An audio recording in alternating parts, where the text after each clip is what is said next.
Hey everybody, this is Jeff here, Unique Model Creations.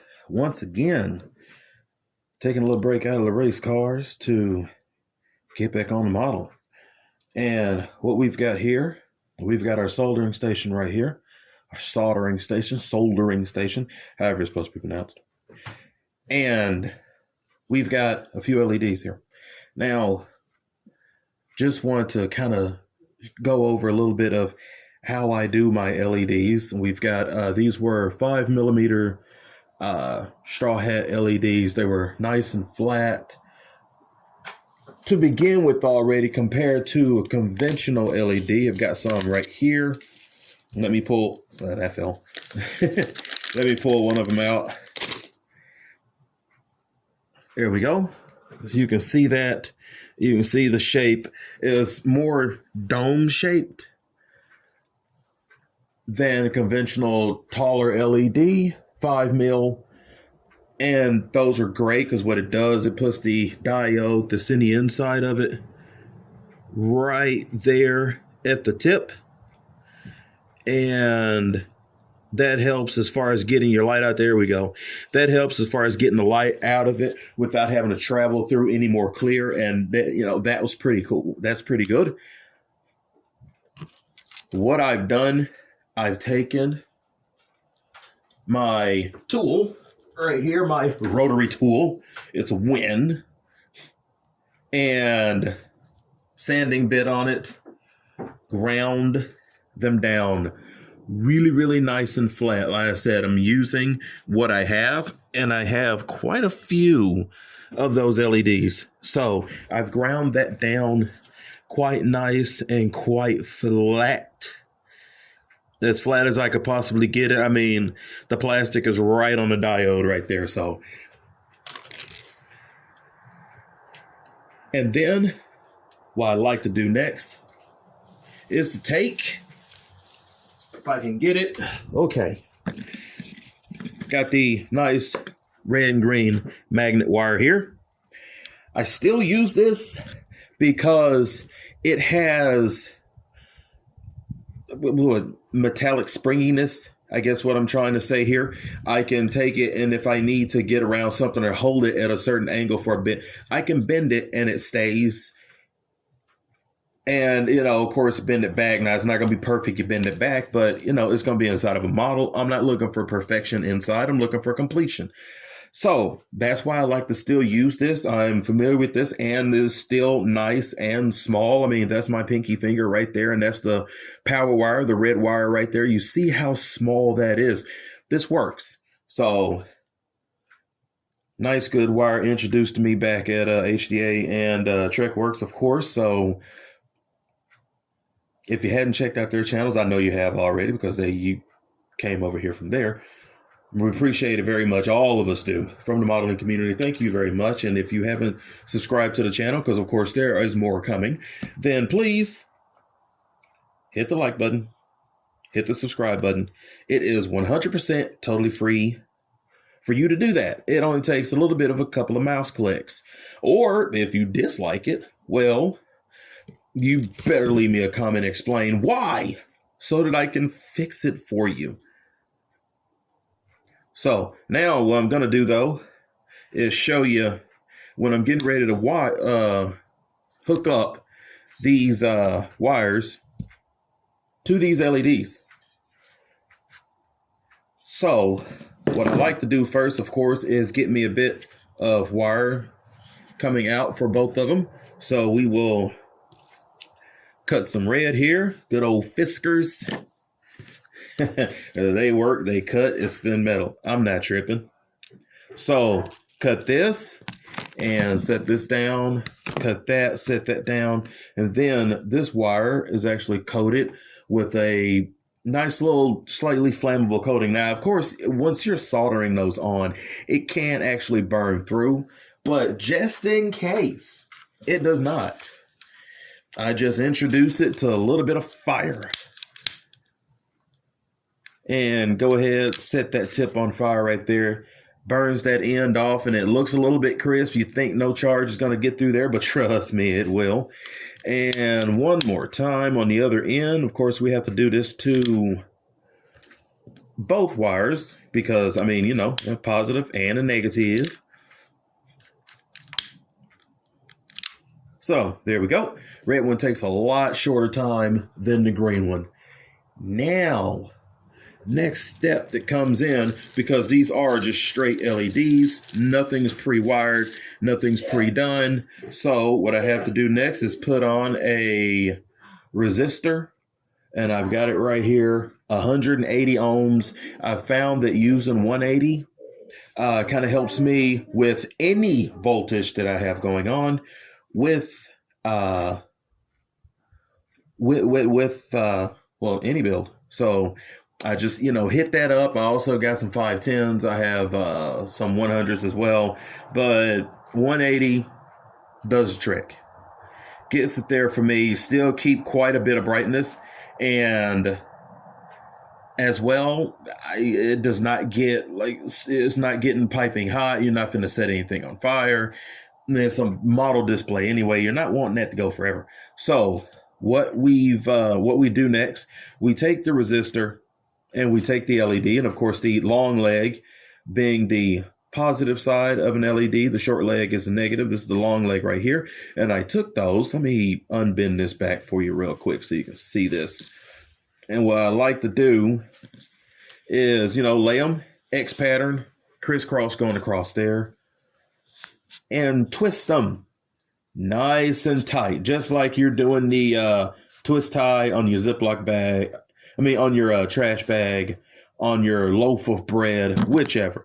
And then I'll get the scissors, cut off that end, and then fold that up so that that's laying as flat as I can get it up against the wire right there. And then I will take, if I get the right wire here, here we go, red. Red is going to go to the other end on the other leg of that resistor right there. So I'm going to do the same thing. I'll twist those around. And this isn't necessarily necessary, just like saying necessarily necessary wasn't necessarily necessary, but it's an extra step I like to take. And I'll tell you why. First model that I sold was Enterprise E Nemesis some 8-9 years ago. And when I did that model, I twisted the wires together. I was using much heftier wire and stuff back then. I was just getting started. So a lot of things I didn't even have. But I was thinking that because I twisted it together, that was it. And it wasn't. It left my home. Everything was lighting. It got to the fire when the cell was out. And that could have been nothing any more simpler than one of the twists that I did for the power going out. Coming up, I didn't know anything about soldering, and I didn't know anything about this. I didn't know they were putting lights in models and making them look like they did in the movies. Oh my goodness, I would have loved that. But to shave that story down, ever since then, I do both. I solder after I twist them together. You see, I have the green negative here. I've got the negative leg right here on the LED. And same thing, I'm twisting them together because I want to be sure that I've got joints, that I've got this stuff together. I don't feel like anything coming apart. If there is an issue, it needs to be with the LED itself, in which case it's going to get run anyway for quite a while. Trim off the excess right there, just to be sure and stuff, so that if I have any issues, I can get to it, I can fix it just like that. Okay, so now we've got that twisted all up. What I like to do next before I solder it is got a little breadboard right here, got a few resistors on it already and stuff. It looks old and dated, and that's because it is. But let me plug it in. Glad these cords along, yeah. And pop that in the negative side and put that in the positive, and it's got power. And that's just from the wires being twisted. Now, that's not what that would be happy. That would be happiness, but that's not where we stop at. The next thing to do is we're going to solder these. Now, I've already got the light that I'm going to use set up here in my channel locks. I used to have a pair of helping hands, the actual, that tool itself. I used to have that. But in my moving over here to this new place, it met with an unfortunate accident with the hardwood floor in our other home. So it is no more. A couple of parts came off of that. They were nice. They were neat. They were small. So they got lost. But this right here works just as well. If you got a pair of these, go ahead and get them. If you can get to these before you can get the helping hands, get them. Because you can lock these things in here. Don't want to have it too tight, though, because it may strip off a little bit of this coating here. But you can use these, and it will hold it. And like I said, this magnet wire has, bend to it, and it'll stay in place where I put it at. That helps, because the soldering right here, I want it to be still. I can't hold this and try to do this at the same time, because this takes two hands, and I only have two hands. So what I do next, go ahead, a little bit of soldering here, hold the iron up against that wire for a little bit so it can get a little bit of heat in it, and run this solder down there. It gets on. Want to get enough so that it's not going to come apart, but I don't want to get too much, because we'll be heat shrinking. Extra protection. So same thing on all three twists that you made. Get that solder on there nice and thin.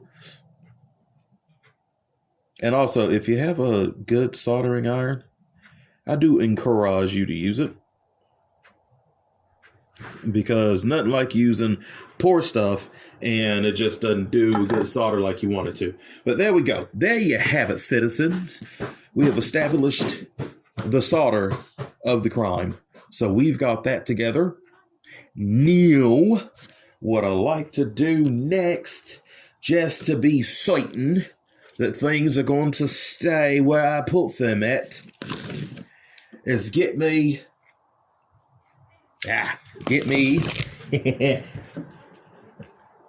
heat shrink. Pick this stuff up at the automotive store.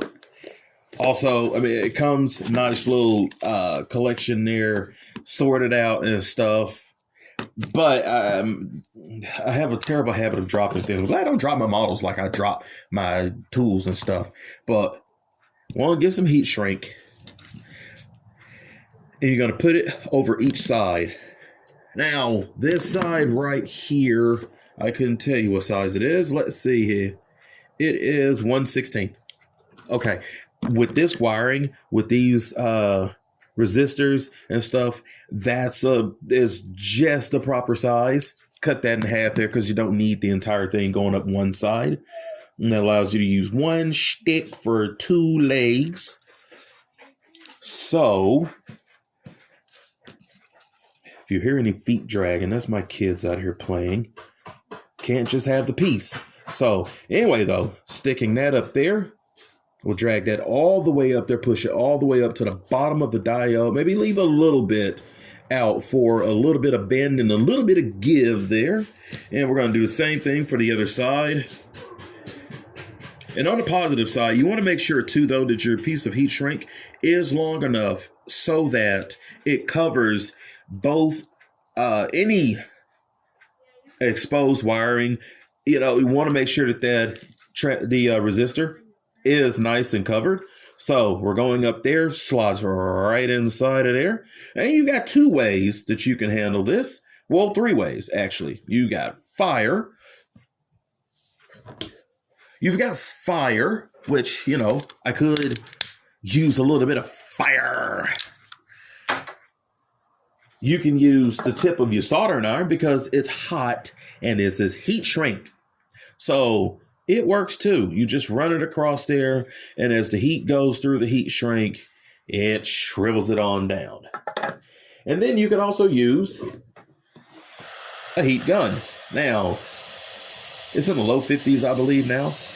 This is nice and toasty, but back your fingers up, because this does get hot, and run that across there. And as you do, heat touches it, boom, just like that. When the heat moves, the heat shrink tubing moves just like that. And there you have it. That's how I do it. It takes a lot less time than you think is taking this long because I'm explaining it. And also because some things fell and a couple of other reasons too. We don't have to talk about that, okay? We don't have to talk about it. Please forget it. No.